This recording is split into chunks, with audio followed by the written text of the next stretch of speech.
अपना मुंह कहाँ बनाता है? उकाब पक्षी कहाँ चला जाता है? ऊंचाइयों के ऊपर। Hallelujah, hallelujah. इसीलिए हमें भरपूरी की जरूरत है। ठीक, तो हम धन्यवाद देते हैं। इसलिए हम इन बातों के द्वारा, इन वचन के द्वारा हम उस ऊंचाई के पास ऊपर उड़ेंगे जहां पर हमारा एक पुराना जो मनुष्य है बिल्कुल ट्रांसफॉर्म हो जाएगा, नया बनेगा, और हम उन बातों को देख पाएंगे, उन बातों को सुन पाएंगे जो सच में फिजिकल आंखें नहीं देख सकती, एक फिजिकल मन उसे नहीं समझ सकता, फिजिकल कान उसे नहीं सुन सकते। बाइबल के अंदर लिखा है हनोक प्रार्थना में रहता था, वो यहोवा के साथ साथ चलता था, 300 साल तक वो यहोवा के साथ साथ चलता रहा। एक बार हनोक प्रार्थना कर रहा था अपनी गुफा के अंदर, और प्रार्थना करते करते उसकी आत्मा जो है वो उठा ले गई। जब वो उठा, उसने बादलों को देखा, बादलों के बाद उसने सितारों को देखा, तारों को देखा, उसके बाद वो और ऊंचे स्थान में चला गया और एक ऐसी जगह चला गया जहां पर आग का दरवाजा था। क्या था? आग का दरवाजा।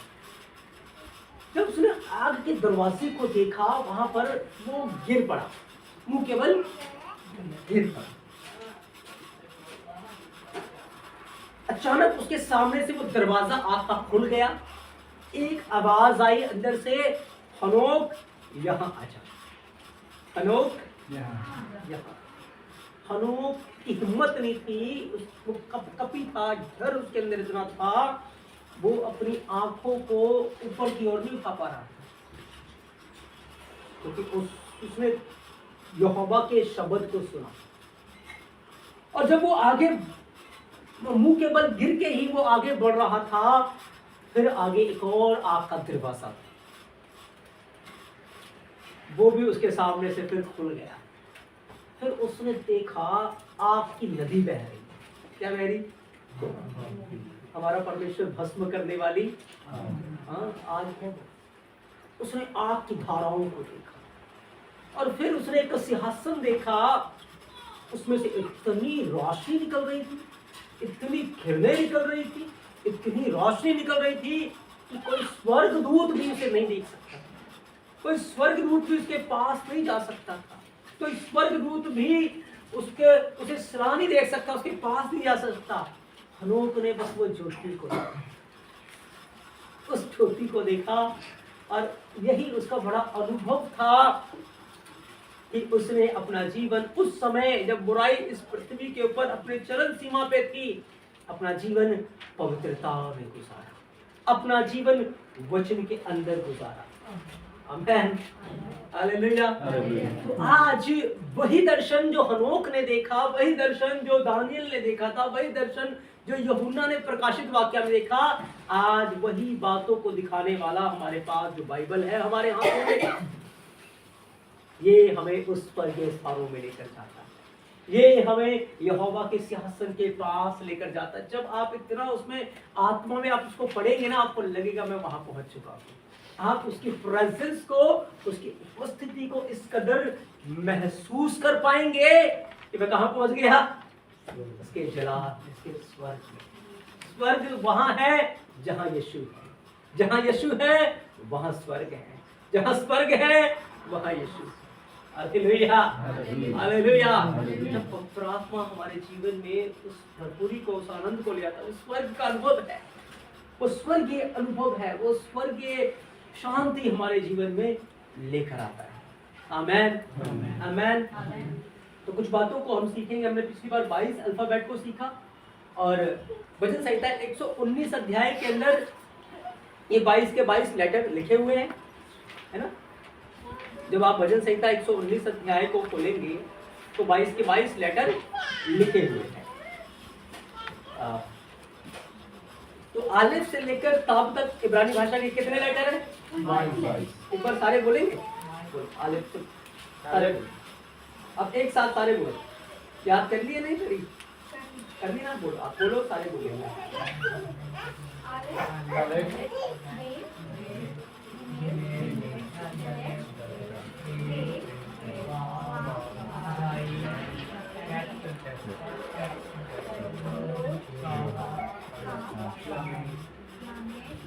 चलो मेरे पीछे बोलो आलिफ बैत गिमेल दालित हे वाव जाइन कैफ tet योद काफ लामिद मेम नून सामिक आइन पे सादिक कोफ रेश शिन तब आमेन आमेन।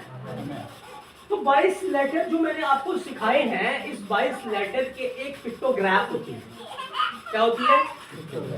क्योंकि जैसे कोई भी अल्फाबेट मैंने जैसे मान लो यहाँ आलिफ लिखा है, आलिफ लिखा है ना, इस आलिफ की पिक्टोग्राफ है, ये इसकी पिक्टोग्राफ है। इसकी पिक्टोग्राफ क्या है? बैल का सिर। ये इसकी क्या है? पिक्चर। अब जैसे ही आप इसकी पिक्चर को देखोगे ना, आपको बैल नजर आएगा, और इस पिक्चर को देखकर अगर की गहराई में चले जाओगे कि ये आलिफ मेरे यीशु मसीह की तस्वीर है। क्योंकि बैल जो होता था वो कुर्बानी लेता था। इसलिए होता था, कुर्बानी के लिए होता था। बैल जो होता था बोझ उठाता था। क्या उठाता था? बोझ उठाता था। तो मेरा यीशु हमारे पापों के लिए क्रूस के ऊपर कुर्बान हुआ। मेरे यीशु मसीह ने वो हमारे गुनाहों का बोझ अपने ऊपर उठा लेता है ना। तो ये पिक्टोग्राफ के सहारे से आप एक गहराई के अंदर डूबेंगे। कहाँ जाएंगे? गहराई। तो ऐसे ही 22 के 22 जो अल्फाबेट है उनकी एक पिक्टोग्राफ है ना। तो आलिफ की पिक्टोग्राफ लिखो, बैल का सिर।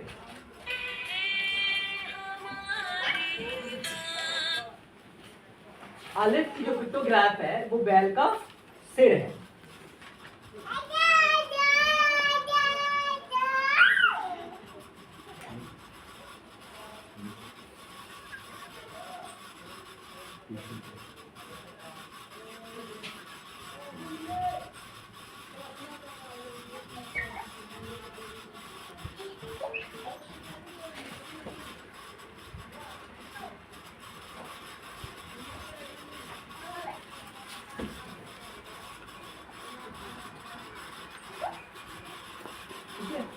की जो पिक्टोग्राफ है वो है घर।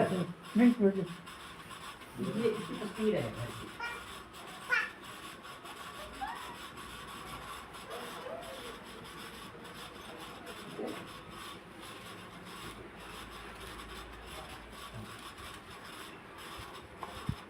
गिमिल की जो पिक्टोग्राफ है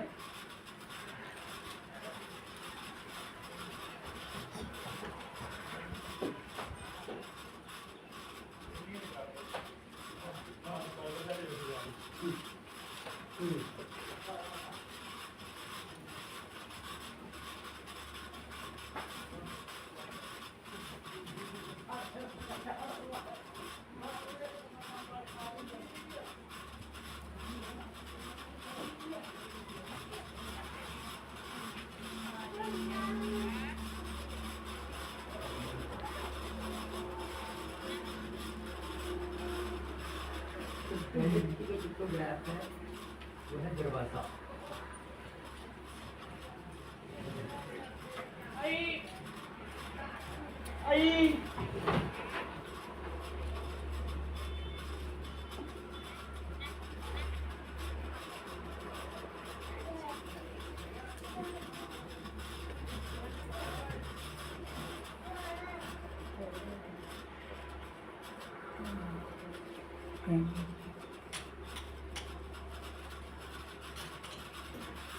एक ही पिक्टोग्राफ जो है वो है आत्मिक इंसान।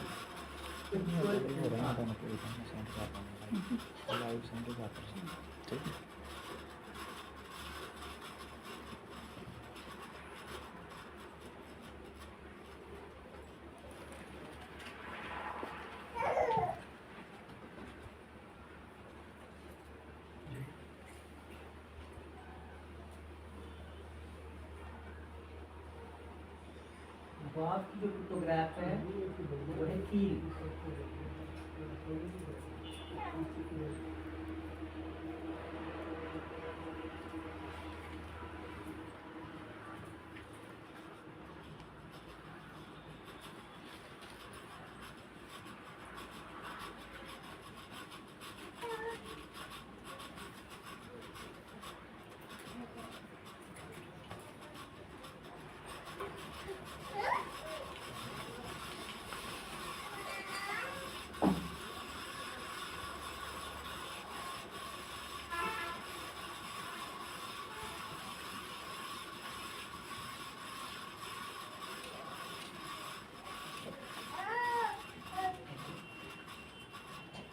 साइन की जो पिक्टोग्राफ है वो है तलवार।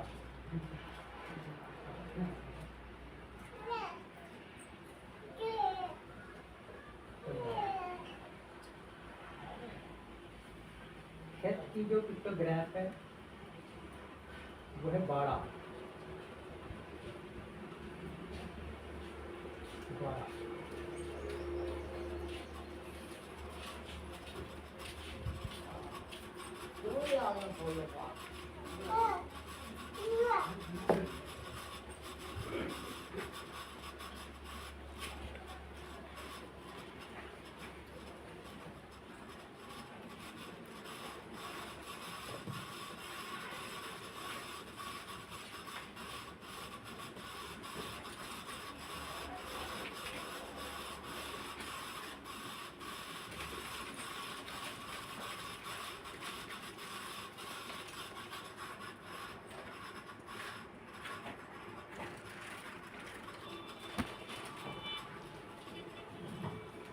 देखिए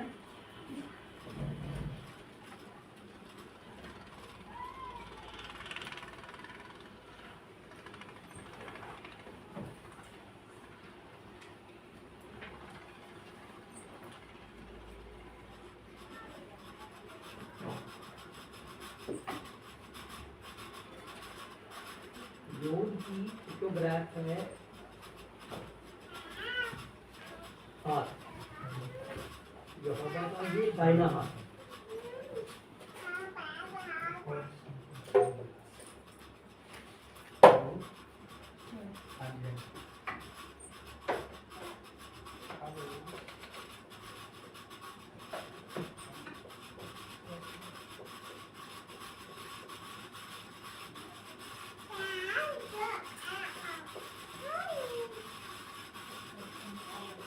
दाहिना हाथ। आपकी जो पिक्टोग्राफ है ये होगा कि दोनों हाथ।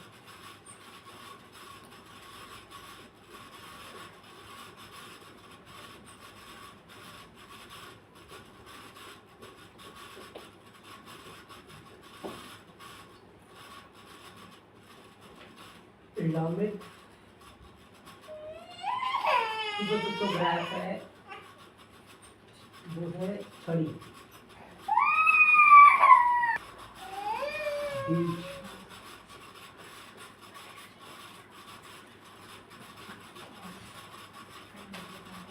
सामने की जो पिक्टोग्राफ है वो बोलते हैं सहारा।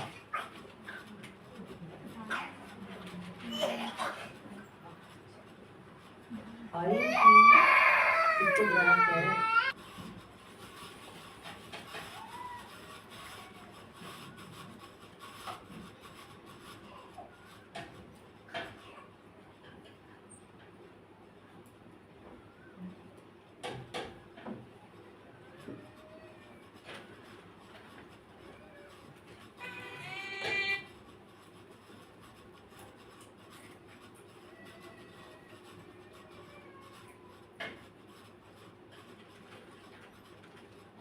उसकी पिक्टोग्राफ पवित्रता।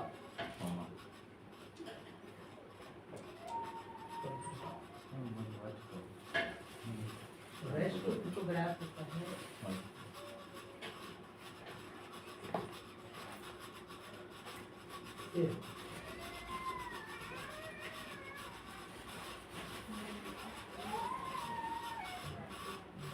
शिव की जो पिक्टोग्राफ है बहुत भस्म करने वाली आग।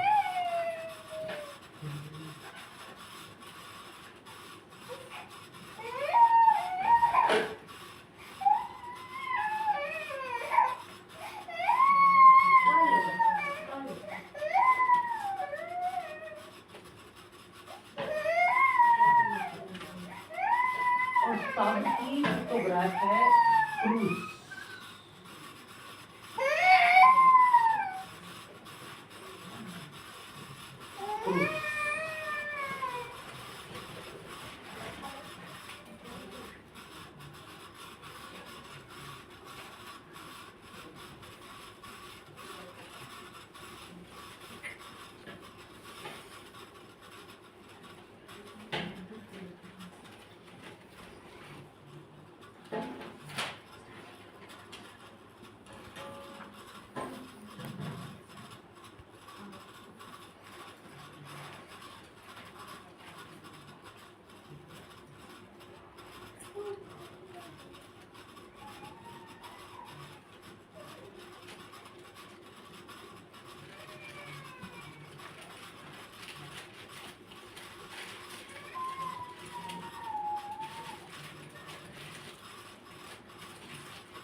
बना था, पृथ्वी नहीं बना था, लेकिन आकाश और पृथ्वी को बनने से पहले ये अल्फाबेट, ये पवित्र भाषा, यहोवा से के मुख से निकले हुए वचन स्वर्ग में पहले से है। तो अभी आदम बना नहीं है, पर क्रूस देखो पहले ही आ गया। आखिरी जो लेटर है ताब, उसकी तस्वीर क्या होती थी? क्रूस पहले ही आ गया, क्योंकि उद्धार का जो काम था वो पहले ही पता था यहोवा को कि आदम पाप में गिरेगा, फिर उसके लिए क्रूस के ऊपर खून बहाना पड़ेगा, उसकी कुर्बानी, यीशु अपने पुत्र की मुझे कुर्बानी देनी पड़ेगी, पहले से था उसकी योजना में। पहला इसका जो लेटर था वो अलिफ था, और आखिरी कौन सा है? हम कहते हैं ना अल्फा और ओमेगा, वो ग्रीक में बोलते हैं, लेकिन जो ग्रीक है वो इब्रानी से आया। पहले क्या था? अलिफ ताब। यीशु मसीह ने कहा मैं अलिफ हूं और ताब हूं, शुरुआत भी मैं हूं। और जब आप यशाया 46 अध्याय 10 वचन को पढ़ोगे तो वहां लिखा है कि मैं यहोवा हूं, अंत की बातें आदि में बता देता हूं। क्योंकि जब आप यहां पढ़ोगे ना इस वचन को, आप बिल्कुल क्लियर देख पाओगे कि आदि में ही उसने अंत की सारी योजनाओं को छुपा के रखा था। इस भाषा के अंदर जितने शब्द है उसको लेकर आप आने वाला फ्यूचर बता सकते हो कि आने वाली क्या यहोवा की योजना है, क्या उसकी गहराई है, क्या उसकी ऊंचाई है। भेद, इसके अंदर भेद रहस्य ऐसे भरे हुए हैं जिसमें आप होकर उसमें बस डूबे रहेंगे। ठीक है, तो इसके अंदर से ना आज मैं दो शब्द को लेकर आपको कुछ सिखाऊंगा। देखो ये जो क्रूस था ना पहले से ही था। क्रूस कब से है? पहले से। हम सबका ना एक सवाल है, मैं एक बार फिर से बता रहा हूं, मैंने कुछ लोगों को पहले भी बताया था, लेकिन मैं फिर से इस सवाल को रिपीट करूंगा ताकि हमारे लिए मसीहत को समझना बड़ा आसान हो जाए। सवाल ये है कि यहोवा को सब कुछ पता है कि आदम ने पाप करना है, आदम फल खाएगा, हमारे बारे में सब कुछ पता है, कौन उसके साथ वफादार होंगे, कौन उसके साथ वफादार नहीं होंगे, है ना, कौन उसके साथ क्या करेगा, उसको सब कुछ पता है। जब उसने हवा को बनाया उसकी पसली में सब कुछ देख लिया, क्योंकि वो तो आदि की बातें, अंत की बातें आदि में ही बता देता है। लेकिन फिर भी यहोवा ने क्यों होने दिया? तो पता था लूसीफर पाप में गिरेगा, स्वर्गदूत पाप में गिरेगा, तो पता था, फिर भी उसने उसको बनाया। ठीक है, यीशु मसीह को पता था यहूदा मुझे पकड़वाएगा, पता था ना यीशु मसीह को, जो मेरी रोटी खाता है वो मेरे विरुद्ध लात उठाएगा। फिर भी यीशु मसीह ने उसको अपना चेला बनाया। फिर भी यीशु मसीह को पता था यहूदा जो थैली होती थी ना उसमें से रुपया निकाल लेता है, चोरी करता है, लेकिन फिर भी यीशु मसीह ने उसी को थैली पकड़ाई, है ना, उसको पता है, फिर भी वो करता है। इसका एक सिंपल सा आंसर मैं आपको बताऊं। देखो, स्वर्गदूत जो बनाए गए, यहोवा ने शब्द बोला, स्वर्गदूत तैयार हो गए। ठीक, लेकिन जब आदम को बनाया उसने मिट्टी का पुतला बनाया, उसके लिए एक शरीर बनाया और उसके अंदर उसने अपनी आत्मा को डाल दिया। ठीक है, उसके अंदर उसने अपनी आत्मा को डाल दिया। अब क्योंकि यहोवा ने इंसान को समझने की शक्ति दी है, निर्णय लेने की, डिसीजन लेने की बुद्धि दी है, विवेक दिया है कि वो समझ जज कर सके कि मुझे क्या करना है और क्या नहीं करना, क्या भला है और क्या बुरा है, इसकी समझ उसको दी गई। तो जब स्वर्गदूत के पास एक विचार आया लूसीफर के मन के अंदर कि क्या मैं जिसकी आराधना करता हूं क्या मैं उसके ऊपर नहीं जा सकता? देखो, चर्च के अंदर कई विश्वासी होते हैं, तो पास्टर जी के पीछे हम क्यों लगे रहे कि हम अपना नहीं कर, हम पास्टर जी के ऊपर नहीं जा सकते? आती है ना बातें मन में, क्या हम उनसे ऊपर उठ जाते हैं? तो ऐसा ही विचार उसके अंदर आया, लेकिन अब उसे गाइड करने वाला कोई दूसरा विचार नहीं था, एक ही विचार। आज हमारे पास कितने विचार? दो विचार। एक विचार शैतान की ओर से आता है, एक विचार पवित्र आत्मा की ओर से आता है ना? पर उस समय तो कोई शैतान था नहीं,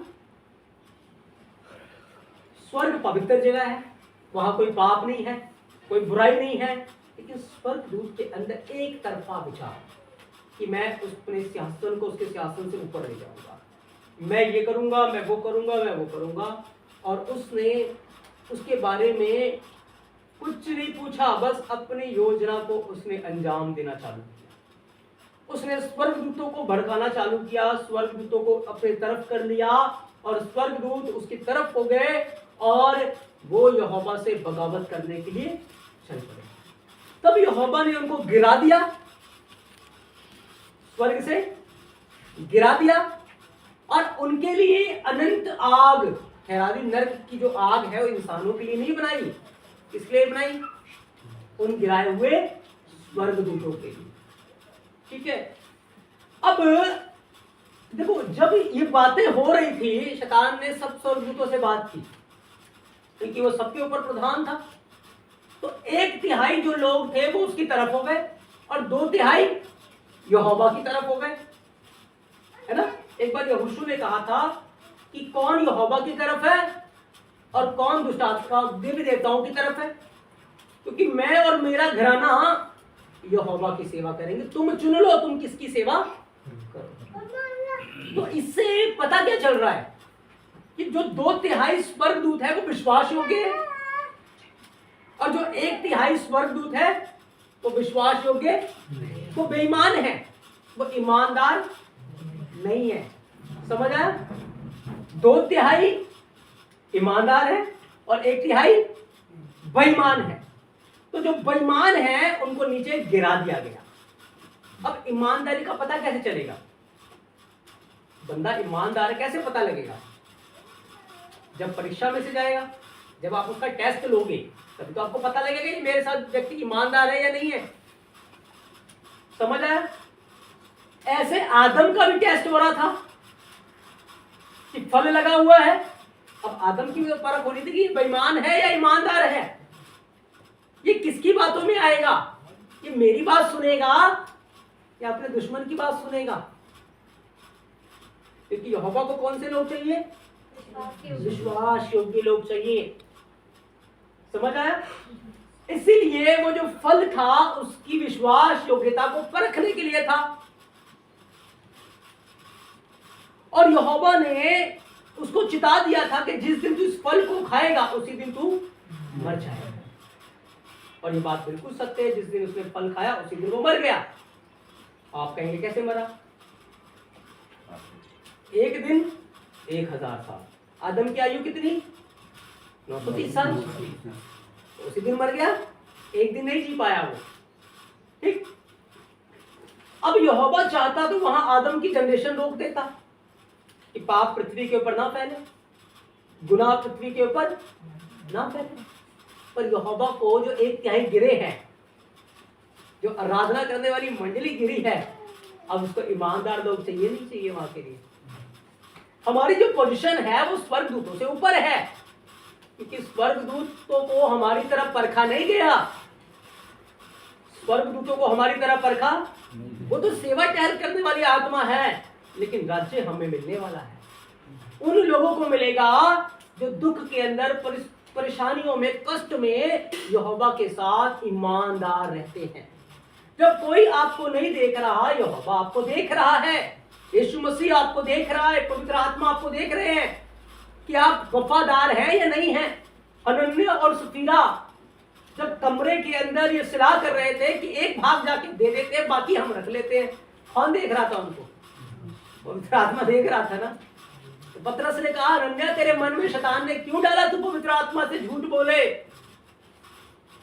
इसका अर्थ है जो हनन्याह और सफीरा है वो विश्वास योग्य हैं, वो विश्वास योग्य नहीं है।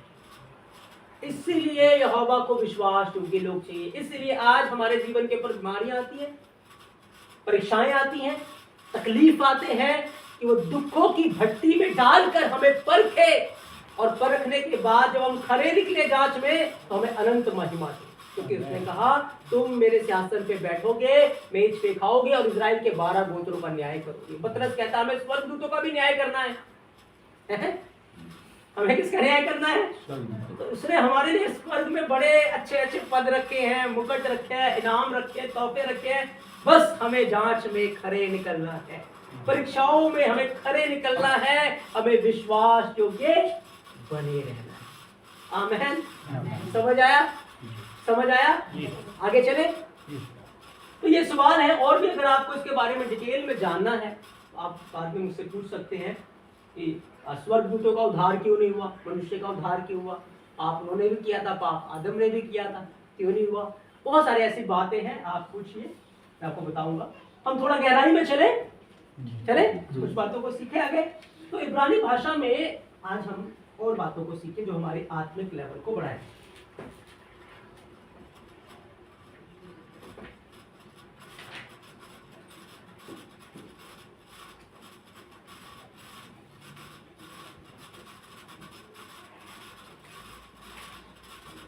ये क्या लिखा है मैंने?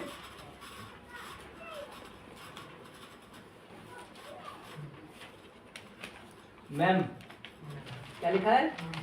ये क्या लिखा है? नून। अभी हमने पढ़ा था ना मैम, और उसके बाद कौन सा आता है? नून। ठीक है, जब मैम और नून को हमने यहां जोड़ा है तो इससे हमें कुछ गहराई नजर आएगी।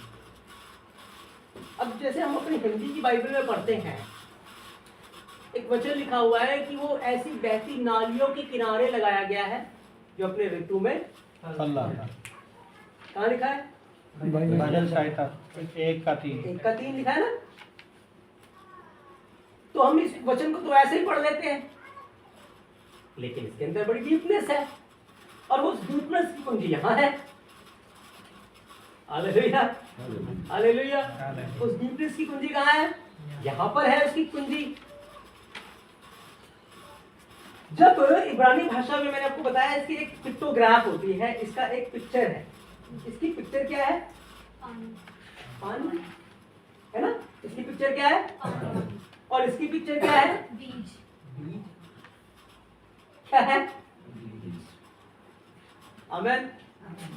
अगर ये बीज पानी के पास होगा तो बीज क्या होगा?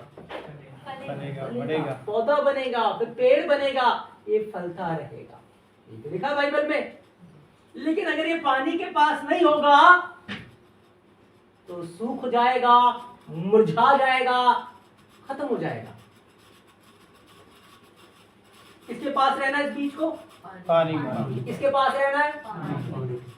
अब इसको अगर हिब्रू में अगर हम पढ़ेंगे तो मैम से हमें क्या मिलेगा? म। और नून से हमें क्या मिलेगा? न। तो म और न को जोड़ेंगे तो मन्ना बन जाएगा। क्या बन जाएगा? क्या बनेगा? मन्ना। मन्ना। ये मन्ना क्या है? रोटी। क्या है मन्ना? इजराइलियों ने 40 साल जंगल में क्या खाया था? क्या खाया था? मन्ना खाया था। तभी तो वो बीमार नहीं पड़े। बीमार पड़े? 40 साल बीमारी नहीं थी, क्योंकि मन्ना खा रहे थे, स्वर्ग की रोटी खा रहे थे। ठीक है, वो मन्ना खा रहे थे। पर मन्ना जो था यीशु मसीह की तस्वीर है। मन्ना जो है एक विश्वासी की आत्मिकता में भरपूरी की तस्वीर है। अब बड़े ध्यान से देखो, मैंने आपको दिखाया पानी है, नून जो दिखाया वो एक बीज है, एक पौधा उगरता हुआ नजर आ रहा है। ठीक है, अब और थोड़ा डीप में जाएंगे। देखो पानी जो है वो पवित्र आत्मा को दिखाता है। पानी किसको दिखाएगा? पवित्र आत्मा। पवित्र आत्मा। क्योंकि जब यूहन्ना 7:37 में हम पढ़ेंगे तो क्या लिखा है? यीशु मसीह ने उस आत्मा के बारे में बात की कि जो प्यासा हो वो मेरे पास आए, मुझ में से पिए, उसके अंदर से एक सोता नींबू खिलेगा। ठीक, अब जब आप इस नून को देखोगे, किसको देख रहे हो आप? नून को देख रहे हो। एक बात और मैं आपको बताता हूँ। ये जो बीज है ना, ये जो बीज है, ये कहाँ लगाया गया? पानी की नदियों के पास। कहाँ लगाया गया? पानी की नदी के पास। अब इस बीज का जो मुंह होता है किसकी तरफ होता है? ऊपर की तरफ, सूरज की तरफ। किसकी तरफ होता है? किसकी तरफ होता है? नीचे से उसे पानी मिल रहा है, ऊपर से सूरज की रोशनी। कितनी मिल रही है उसको? अब देखो, जब लोग आएंगे इसके ऊपर कूड़ा डाल जाएंगे, कोई पक्षी आएगा बीट कर जाएगा, है ना, कोई जानवर आके बीट कर जाएगा, कोई आएगा कूड़ा करके डाल देगा, तो ये क्या इस पौधे का मुंह नीचे की तरफ होगा? नहीं होगा? नहीं, होगा नीचे की तरफ? नहीं, कहाँ होगा? ऊपर की तरफ। ऊपर की तरफ होगा ना, क्योंकि इसको जो सामर्थ्य है कहाँ से मिल रही है? ऊपर से कहाँ से मिल रही है? ऊपर से। ऊपर से मिल रही है। इसकी जो जड़ें हैं वो कहाँ पर है? जड़ें कहाँ है? समझ आ रहा है आपको? जी। जड़ें कहाँ? पानी में। देख कहाँ रहा? ऊपर। ऊपर सूरज की तरफ। ठीक है। अब जब लोग कूड़ा करकट डाल रहे हैं तो ये जो कूड़ा करकट है क्या करेगा इसके लिए? लोग तो उसको मारने के लिए डाल रहे हैं कूड़ा करकट, खाद का काम करना। लेकिन जब ये ऊपर देखता है, जब इसकी जड़ें पानी की तरफ है, तो जो लोग कूड़ा डाल रहे हैं वो क्या बन जाएगा? क्या बन जाएगा? क्या बन जाएगा? लोगों ने तो बुराई सोची, लेकिन यहोवा ने क्या बदल दिया उसको? भलाई में बदल दिया। लोग गिराना के लिए सोच रहे थे कि हम इसको तबाह करेंगे, इसको नाश करेंगे, इसको गिरा देंगे, लेकिन यहोवा ने क्या सोचा? मैं उसी बुराई में से क्या निकाल दूंगा? भलाई निकाल दूंगा। आमेन, आमेन। समझ आया? लेकिन अगर ये पौधा पानी के पास ना होता, या ये पौधा एक अंधकार की जगह में होता और तब लोग इसके ऊपर कूड़ा डालते, तो क्या वो खाद बनता? क्या फिर वो कूड़ा इसके लिए आशीष का कारण बनता?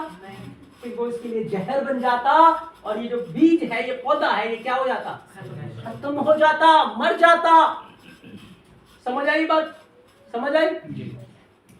अब देखो, ये जो पानी है वो पवित्र आत्मा की तस्वीर है। कौन है ये पानी? पवित्र आत्मा। कौन है? पवित्र आत्मा की तरफ। ये अब जो नून ऐसे देख रहे हो, जब आप ऐसे घुटने टेकेंगे, देखो ऐसे आप घुटने टेकेंगे तो आप ये नून बन जाएंगे। क्या बन जाओगे? एक ये नून, प्रार्थना करने वाला व्यक्ति घुटने टेक के, घुटने टेक के प्रार्थना करने वाला व्यक्ति, ठीक है। तो इसका अर्थ है, ये जो नून है ये किसकी तस्वीर हो गई? एक प्रार्थना करने वाले व्यक्ति की, जो घुटने टेक कर प्रार्थना करता है। जो घुटने टेक कर, जो व्यक्ति घुटने टेक कर प्रार्थना करता है, जिसका जीवन प्रार्थना में लौलीन है, वो उसकी जड़ें कहाँ है? पवित्र आत्मा में। कहाँ है उसकी जड़ें? पवित्र आत्मा। कहाँ है उसकी जड़ें? पवित्र आत्मा में उसकी जड़ें हैं। वो पवित्र आत्मा में प्रार्थना करता है और कहाँ देखता है? परमेश्वर की। यीशु मसीह की ओर देखता है। हालेलुया। वो कहाँ देखता है? कहाँ देखता है? यीशु मसीह की ओर देखता है। क्योंकि जब स्तिफनुस प्रचार कर रहा था, लोग गुस्से में आ गए, लोग कूड़ा करकट डालने लगे, पत्थर उठा लिए लोगों ने कि क्या करेंगे, स्तिफनुस को मार देंगे। लेकिन लिखा है वो घुटने के प्रार्थना कर रहा है। क्या कर रहा है? वो नून बन गया, क्योंकि उसको अपनी पहचान पता है। लोग उसे खत्म करना चाहते हैं, लोग उसे डिस्ट्रॉय करना चाहते हैं, लोग उसका उपहास करना चाहते हैं, लेकिन स्तिफनुस आत्मा में प्रार्थना कर रहा है, और प्रार्थना करते हुए उसने अपनी आंखें कहाँ लगाई? कहाँ लगाई? स्वर्ग की ओर आंखें लगाई। स्वर्ग खुल गया, वो यीशु को देख रहा है और प्रार्थना कर रहा है, ये पाप इनके ऊपर मत लगा, इन्हें क्षमा कर। हालेलुया। लोग कूड़ा डाल रहे हैं, मेरा यीशु उन्हें खाद में तब्दील कर रहा है। हालेलुया। लोगों ने उसे नाश करना चाहा, लेकिन स्तिफनुस यीशु मसीह के पास चला गया। वही नाश, वही पत्थर जो लोगों ने उसे बर्बाद करने के लिए उठाया था, यहोवा ने उसे बढ़ाने के लिए इस्तेमाल कर लिया। Hallelujah, hallelujah. क्योंकि उसकी जड़ें कहाँ हैं? कहाँ है उसकी जड़ें? आत्मा में उसकी जड़ें हैं। उसकी आंखें यीशु मसीह की ओर है। ऐसे हमारे साथ भी होता है।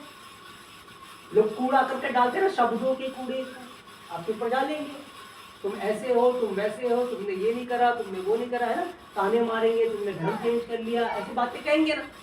लेकिन अगर आप आत्मा में प्रार्थना करने वाले व्यक्ति हैं आप नून की तरह पवित्र आत्मा में आपकी जड़ें हैं और आप यीशु की ओर देखते हैं, तो वही निंदा वही अपमान आपके लिए आशीष का कारण बन जाएंगे। हालेलुया। वही आपकी बढ़ोतरी का कारण बन जाएंगे। क्यों? क्योंकि आपकी जड़ें कहाँ हैं? कहाँ है आपकी जड़ें? कहाँ है आपकी जड़ें? पवित्र आत्मा में। लेकिन अगर ये पौधा उस कूड़े करकट की ओर देखता, अंधकार में होता, इसके पास वचन की ज्योति नहीं होती, तो ये नाश हो जाता। ऐसे ही अगर आप प्रार्थना में नहीं रहेंगे, आप यीशु मसीह की ओर नहीं देखोगे, तो वो शब्द आपको बर्बाद करके रख देंगे। फिर वो आपके लाभ के लिए नहीं, आपकी हानि का कारण बन जाएंगे। Hallelujah, hallelujah. इसी को लिए तो लिखा है भजन संहिता 1:3 के अंदर, वो बहती नालियों के किनारे लगाया गया, उसके पत्ते मुरझाते नहीं हैं, वो अपने ऋतु में फलता है। क्यों? क्योंकि उसकी जड़ें पवित्र आत्मा में, उसकी आंखें यीशु मसीह की ओर है। आमेन, आमेन, हालेलुया। समझ आया आपको? समझ आया आपको? आगे चलें। अब देखो, यीशु मसीह ने एक बात कही थी, जब आप एक वचन को पढ़े, ये जो बीज है अभी पवित्र आत्मा में प्रार्थना कर रहा है, आत्मा में इससे भरा हुआ, इसकी आंखें यीशु मसीह की ओर है, और ये एक राई का बीज है। मत्ती 13:31-32 वचन को पढ़े।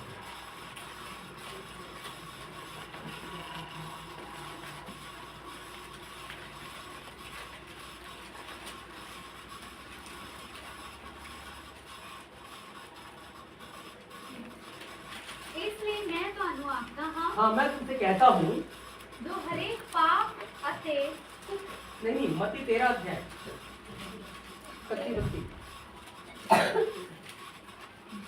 उसने उन्हें एक और दृष्टांत दे के क्या? हाँ, भाई स्वर्ग का राज्य राई रे एक दाने वर्गा। हाँ, राई के एक दाने के समान है, जिन्हों किसी मनुष्य ने हाँ, किसी मनुष्य ने लेके अपने खेत में बीजा। अपने खेत में बीज दिया, उसका सब दिया नालों छोटा है, हाँ, पर जब उगता है, जब वो उगता है, तब सब्जियां नालों गड्ढा होता है। देखो, अब यीशु मसीह इसी बीज की बात कर रहे हैं।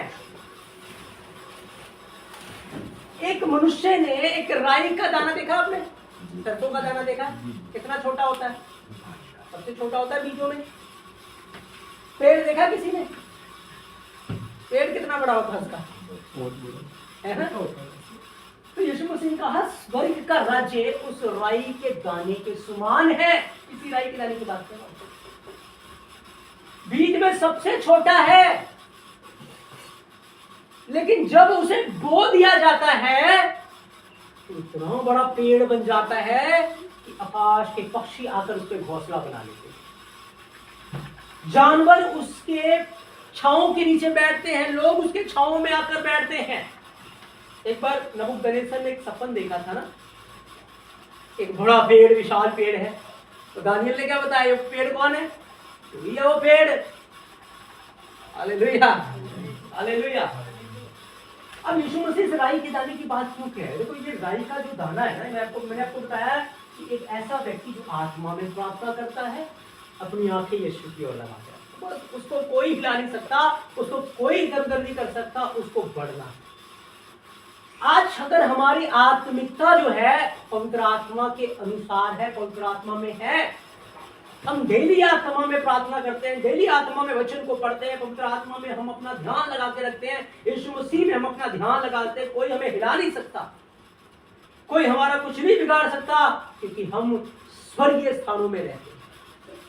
तो यीशु मसीह जब इस बात को कह रहे थे, पहले के जमाने में क्या होता था कि जब जो राई का जो दाना होता था ना खेतों के अंदर, जब वो उगता था ना, लोग क्या करते थे? उसको बटोर कर ना फेंक देते थे, क्योंकि वो बहुत सारा खरपतवार बन जाता था, घास फूस की तरह फैल जाता था।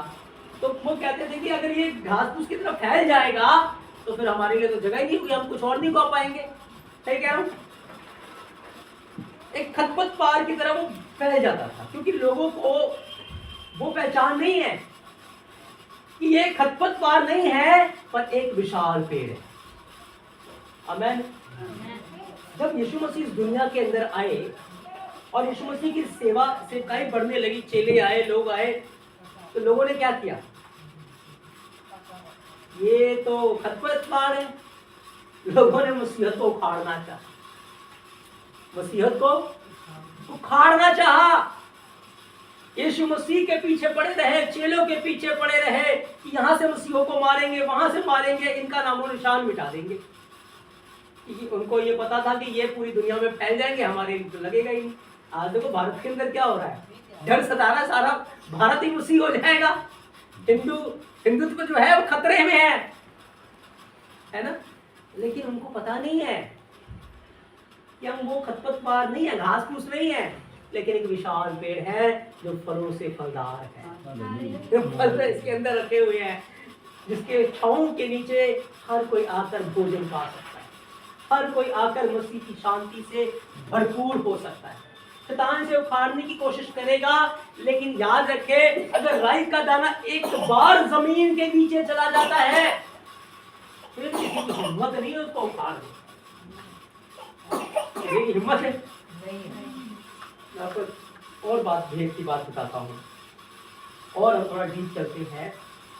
जब तक देखो राई का दाना हाथ में है, उसकी कोई वैल्यू नहीं, वो एक हवा के झोंके से गिर जाएगा। लेकिन जैसे राई का दाना जमीन के नीचे जाता है, अब कोई उसे हिला, जब तक हमारी आत्मिकता ऊपर ऊपर में है, कोई भी आंधी का झोंका आकर हमें हिला जाएगा। लेकिन जिस दिन हमारी आत्मिकता जड़ों में चली जाएंगी, उसी में हम बढ़ने लग जाएंगे, अपने जीवन को मसीह में छुपा देंगे कि अब मैं नहीं, मसीह मुझ में सीधा। हालेलुया। क्योंकि जो बीज बोया गया वो दिख रहा है, नजर आ रहा बीज? नहीं नजर आ रहा। अगर मैं और आप अपना जीवन मसीह में जाकर बो देंगे कि अब मैं नहीं जीवित रहा, अब मसीह मुझ में जीवित, अब मेरे कामों से सिर्फ मसीह को महिमा मिले, अब मेरी बातों से सिर्फ मसीह को महिमा मिले, अब मेरे कामों से सिर्फ मसीह की महिमा हो, तो फिर हम नहीं, मसीह नजर आएगा। और फिर हम तो छुप गए, लेकिन जब वो पेड़ बाहर आएगा ना, तो पेड़ भीतर आएगा, और उस पेड़ के अंदर पता है बहुतों के लिए चंगाइयां होंगी, बहुतों के लिए छुटकारे होंगे, बहुतों के लिए आशीष और बरकत होंगे, बहुतों के लिए बड़ा इंतजाम होगा। क्योंकि बीज क्या बन गया है? पेड़ बन गया है। लेकिन उससे पहले उसको अपने आप को मारना पड़ेगा। जब तक वो जमीन के नीचे जाकर मरेगा नहीं, वो फल लेकर।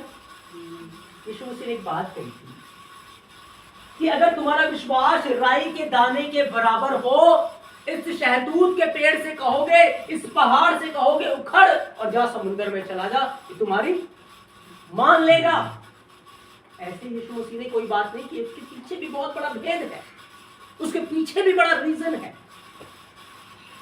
देखो, ये जो राई का दाना है ना, एक बार क्या हुआ, रोमी साम्राज्य, जब यीशु मसीह के समय में रोमी साम्राज्य जो होता था, समुंदर होते थे, और समुद्र के पास बड़े बड़े पहाड़ होते थे, बड़े बड़े पहाड़। उस समय ऐसे यंत्र नहीं होते थे कि पहाड़ों को काट सके। तो जो आर्किटेक्ट थे उस समय के, जो लोग थे, वो मुआयना करने गए और मुआयना कर रहे थे कि हम कैसे यहाँ पर बंदरगाह बनाए। तो उन्होंने ऐसे ही, उनके हाथ में ना राई का दाना पड़ा हुआ था। जब वो जा रहे थे, उन्होंने ऐसी राई का दाना बिखेर दिया। जब वो थोड़े समय के बाद आए, तो उन्होंने देखा पहाड़े टूट टूट कर समुद्र में गिर रही हैं, पहाड़े टूट रही हैं और समुद्र में। उन्होंने कहा ये कैसे हो गया? तो जब उन्होंने इसका मुआयना किया, तो उन्होंने देखा जो राई का दाना उन्होंने गिराया था ना, वो राई का दाना जमीन के नीचे गया। और जब वो जमीन के नीचे गया, तो जमीन के ऊपर क्या है? पहाड़। जमीन के ऊपर क्या है? आपने कभी घरों के अंदर देखा है? अगर वो पीपल का पेड़ होता है, वो उगा आता है ना, बाहर तो बड़ा दीवार है, लेकिन वो दीवार को क्रैक कर देता है, दीवार के बीच में से चीर के निकल जाता है। पर उसको तो कुछ लोहा भी नहीं है, कुछ ठोस चीज भी नहीं है, और कितनी कोमल डालियां होती है ना, कितनी कोमल सी चीजें होती है, वो जो पतली सी टहनी सी होती है, लेकिन वो कैसे दीवारों में सुराख कर देती है, कैसे दीवारों में सुराख कर देती है, ड्रिल कर देती है। तो ऐसे जो राई का दाना जब जमीन के नीचे जाता है, ऊपर चाहे पहाड़ क्यों ना हो, वो तड़ेड़े पैदा कर देता है उसमें। वो पहाड़ को भी चीर कर उसके अंदर घुस जाता है, और जब वो घुसेगा तो पहाड़ क्या हो जाएंगे, और टूट जाएंगे। यीशु ने कहा अगर तुम्हारा विश्वास राई के दाने के बराबर हो, अगर वो राई का बीज जो इतना कोमल है, इतना छोटा है, अगर पहाड़ गिरा सकता है, तो तुम्हारे अंदर अगर वही विश्वास होगा तो तुम भी पहाड़ को गिरा सकते हो। Hallelujah, hallelujah. अपने ध्यान से सुनना है। जो व्यक्ति सच में यीशु मसीह में विश्वास करता है, आत्मा में रहता है, याद रखें वो जो बीज है यीशु मसीह में छुपा हुआ है, लेकिन जब वो निरंतर प्रार्थना में लगा रहता है, रुकता नहीं है, निरंतर प्रार्थना में लगा रहता है, तो विश्वास की प्रार्थना बड़ी बड़ी समस्याओं के अंदर, बड़ी बड़ी समस्याओं, बीमारियों जैसे पहाड़ों के अंदर तड़ेड़े उत्पन्न कर देती है। वो अपनी डालियां फैलाना शुरू करती है। Hallelujah, hallelujah. वो डालियां को फैलाना शुरू करती है, तड़ेड़े पैदा कर देती है, और फलस्वरूप क्या होता है, जो समस्याओं का पहाड़ है, बीमारियों का पहाड़ है, तकलीफों का पहाड़ है, उनमें तड़ेड़ आ जाती है और वो गिरना शुरू हो जाता है। हालेलुया, आमीन, आमीन। ऐसे नहीं यीशु मसीह कह रहे राई के दाने से, राई का दाना जो है स्वर्ग का राज्य राई के दाने के समान। ऐसे यीशु मसीह ने नहीं कहा अगर तुम्हारा विश्वास राई के दाने के समान हो। हालेलुया। तो जो राई का दाना होता है, जब जमीन के नीचे जाएगा, चाहे पहाड़ उसके सामने क्यों ना जाए, चाहे शहतूत का पेड़ उसके सामने क्यों ना जाए, चाहे कोई भी क्यों ना जाए, वो जब बढ़ता है, उठता है, कोई उसे रोक नहीं सकता। उसमें वो तड़ेड़े पैदा कर देता है, उसको वो काट देता है, गिरा देता है। ऐसे ही अगर हमारा विश्वास यीशु मसीह में है, ऐसे ही अगर हम निरंतर प्रार्थना के जीवन में लगे रहते हैं, कभी आपने ऐसा देखा है जो बीज है वो बढ़ता है, फिर नीचे चला जाता है, फिर बढ़ता है, फिर नीचे चला जाता है, फिर बढ़ता है, कभी होता है ऐसे? अगर वो बढ़ रहा है तो बढ़ ही रहा है, बढ़ रहा है तो बढ़ रहा है, ऊपर की ओर जाता है। ऐसे ही हमारा विश्वास का जीवन है, इसको बढ़ाना है। कभी नहीं कभी नीचे आ गए, कभी ऊपर आ गए, कभी नीचे आ गए, कभी ऊपर आ गए, ऐसा विश्वास नहीं।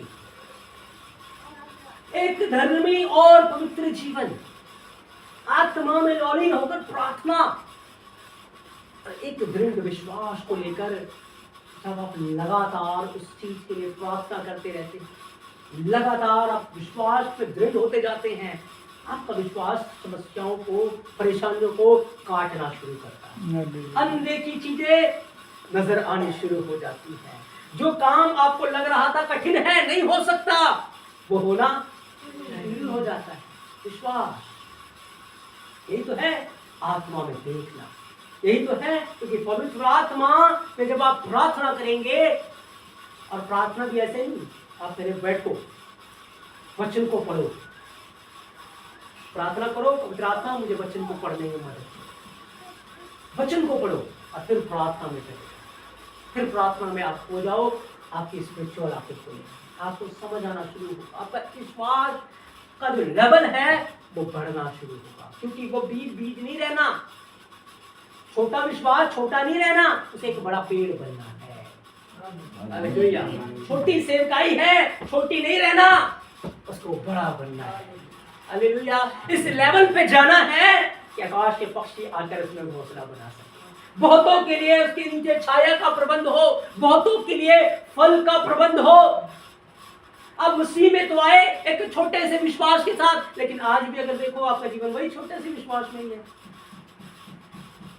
तो बीज बनकर कुछ नहीं कर सकता था, लेकिन जब बीज मर गया फिर उसने बढ़ना शुरू किया, उसने ऊपर उठना शुरू किया, उसने पौधा बनना शुरू किया, फिर पेड़ बनना शुरू किया, फिर फल आने शुरू हुए और फिर बड़ा काम हो गया। ऐसे ही आपका जीवन है। हम जहां से शुरू किया था आज भी वहीं खड़े हैं। क्यों?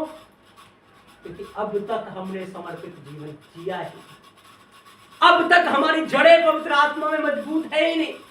अब तक हमने उसके इस सच्चाई को जाना ही नहीं, उसे अनुभव ही नहीं किया, कैसे हम बढ़ेंगे?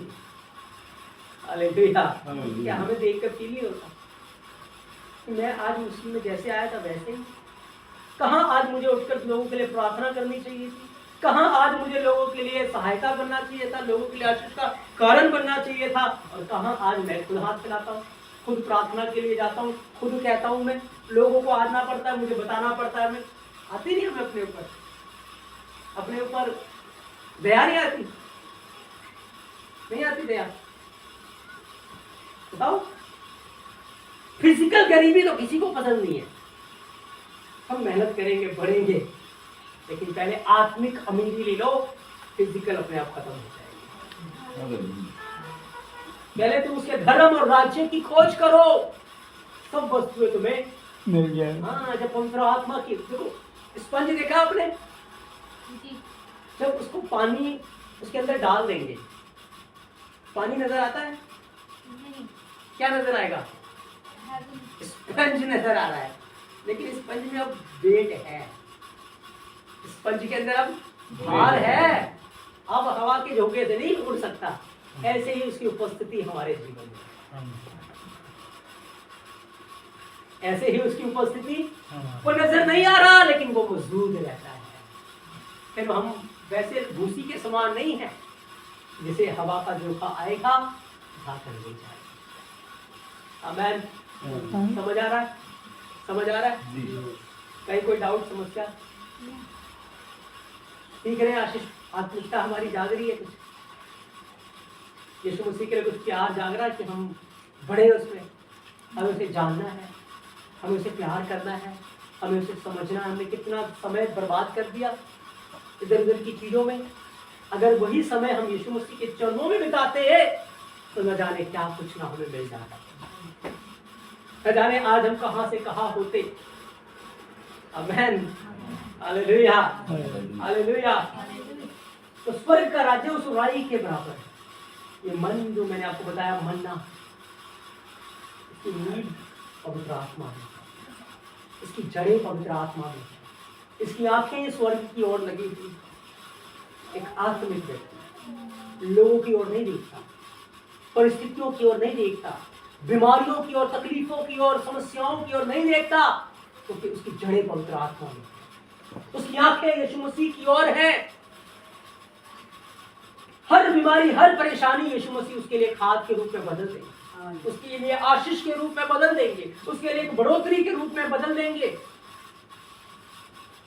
आमेन, हालेलुया। तो बदल देंगे। लेकिन आज हमें देखना है हमारी जड़ें हैं नहीं है पवित्र आत्मा, कहीं पवित्र आत्मा से दूर तो नहीं। अगर दूर है, आज अगर आप उसको पुकारोगे वो आपके पास आएगा, वो आपको यीशु के चरणों में ले जाएगा।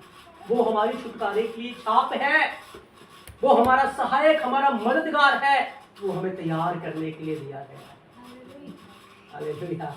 बिना पवित्र आत्मा के कोई यीशु के पास नहीं जा सकता, और बिना यीशु के कोई पिता के पास नहीं जा सकता, क्योंकि पवित्र आत्मा ही हमें मसीह की दुल्हन के रूप में तैयार करता है।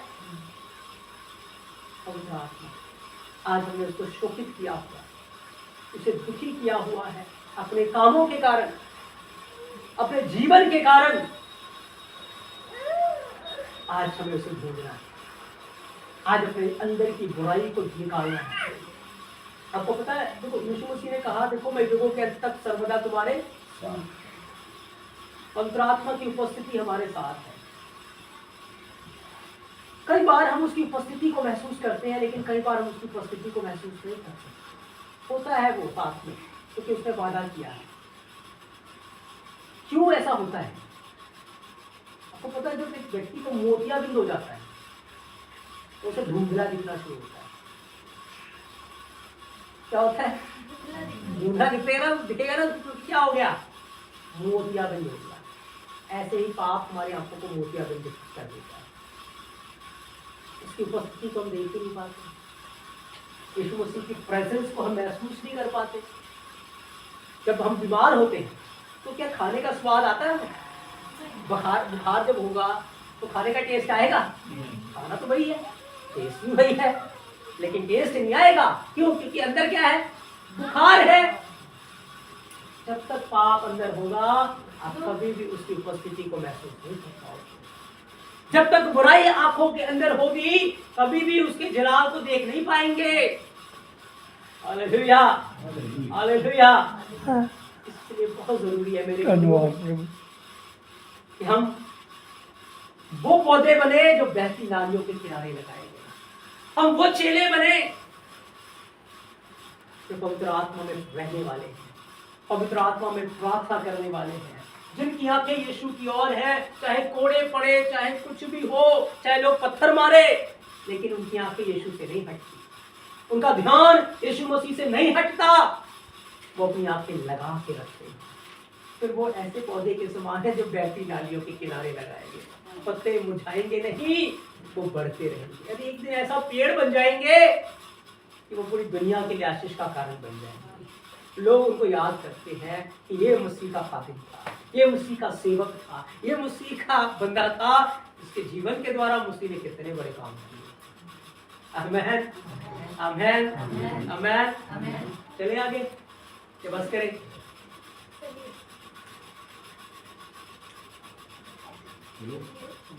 चले आगे। पहली बात हमने सीखी, हमें विश्वास योग्य रहना है। हमें एक सिद्ध बर्तन बनना है, सिद्ध विश्वास योग्य बनना। जैसे मूसा लिखा ना, उसके सारे घर में विश्वास योग्य हमें बनना है। दूसरी बात हमने देखी, हमें कैसे पवित्र आत्मा में प्रार्थना करना, कैसे हमारा विश्वास पहाड़ों में प्रेरणा उत्पन्न कर सकता है, समस्याओं को चीर सकता है, परेशानियों को चीर सकता है, मार्ग तैयार कर सकता है। मूसा का विश्वास ही तो था, लाल समंदर में से रास्ता तैयार कर। यहोशू का विश्वासी था, जो याजक लोग यरदन में खड़े हो गए, यरदन नदी दो भाग हो गया। एलीशा का विश्वासी तो था, मारा उसने चद्दर को, नदी दो भाग हो गई, है ना। ये विश्वासी है। बस यीशु ने कहा कोई संदेह ना हो। पाप हमारे जीवन में संदेह को उत्पन्न कर देता है। विश्वास, जिस बात में आप खड़े हैं वचन के अनुसार, आपको अटल रहना है। आमेन। आत्मा में प्रार्थना करते रहना, ध्यान यीशु मसीह की ओर लगा के रखना है, हमारे लिए बड़ा कार्य होगा। आमेन। हम चाहते हैं, मैं चाहता हूँ छोटा सा गीत गाएंगे, प्रार्थना करेंगे, फिर हम अगले क्लास में चलेंगे, कुछ और बातें हम सीखेंगे। एक छोटा सा गीत गाएंगे।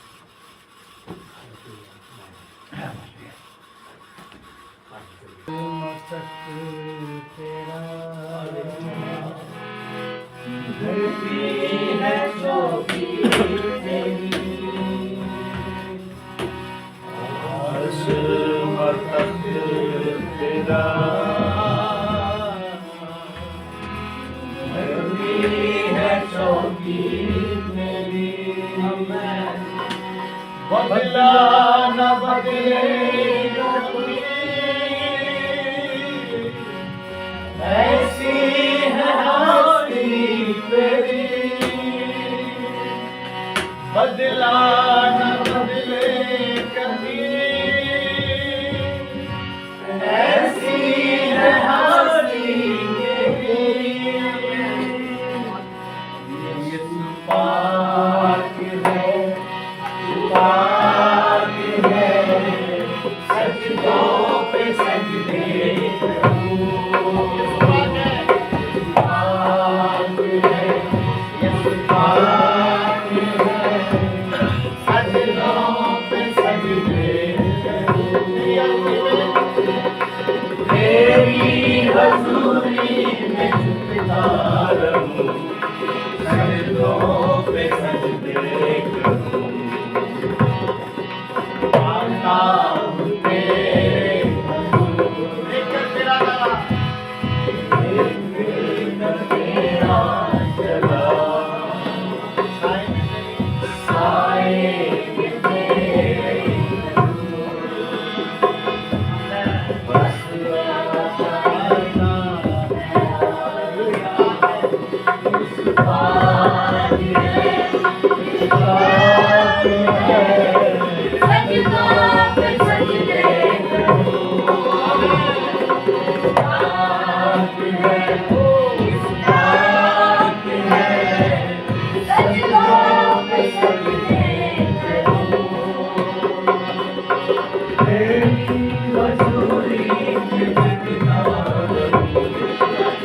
सजदों पे सजदे आता हूँ तेरे हुजूर देख के मेरा जहां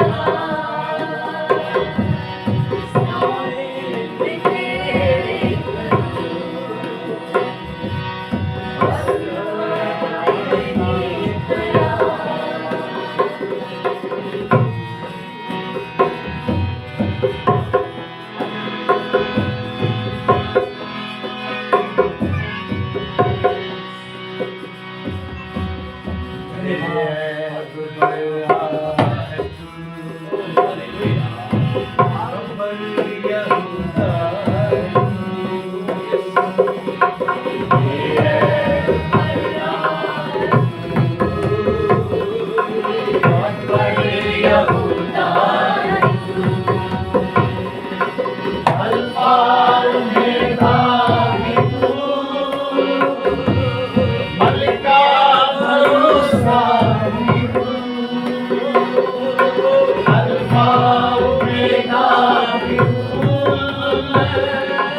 मन का भरोसा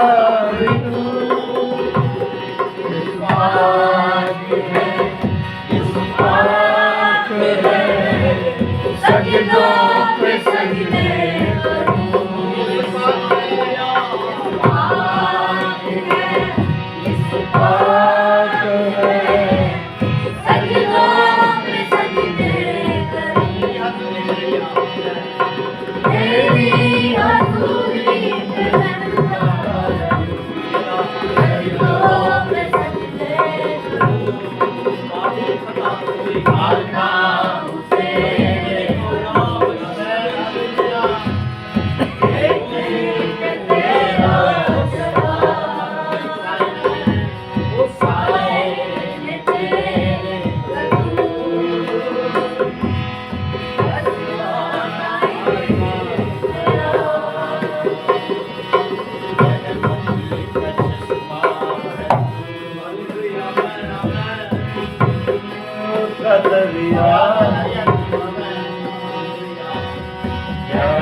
पाक है सजदों पे सजदे तेरी हज़ूरी पे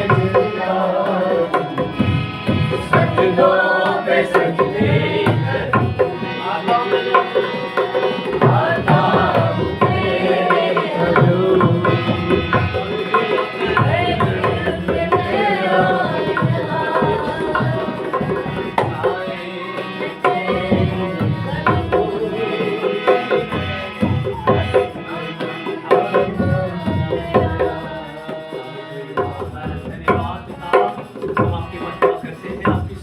तेरा आपका बड़ा जलाल यहाँ है, आपकी उपस्थिति यहाँ है।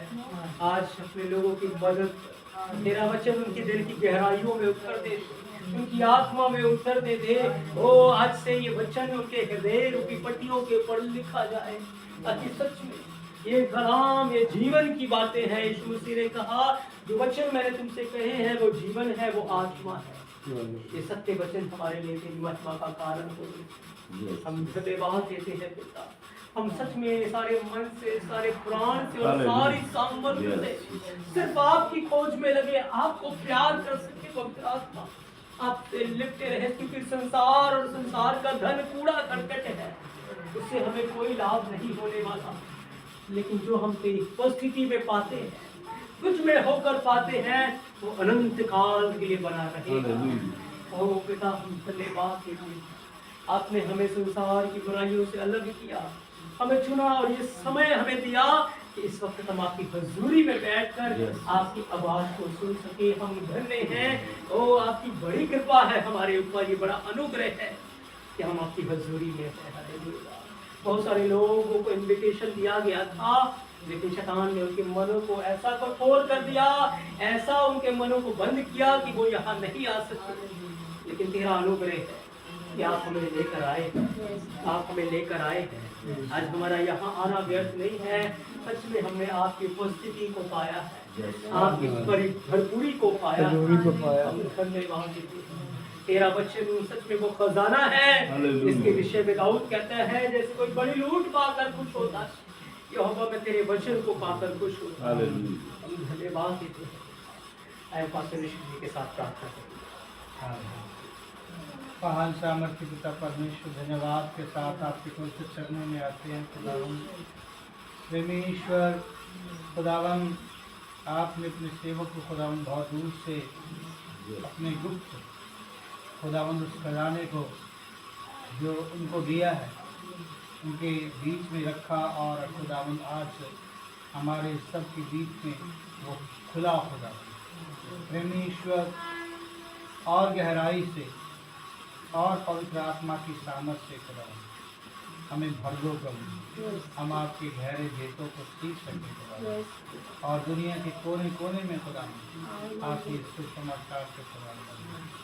परमेश्वर जितने भाई बहन आए हैं सबके आपकी आशीष, और अपने सेवक को भी अपने मोहताज से इस्तेमाल कीजिए। प्रार्थना और विनती को सुनने के लिए प्रभु यीशु मसीह के नाम में।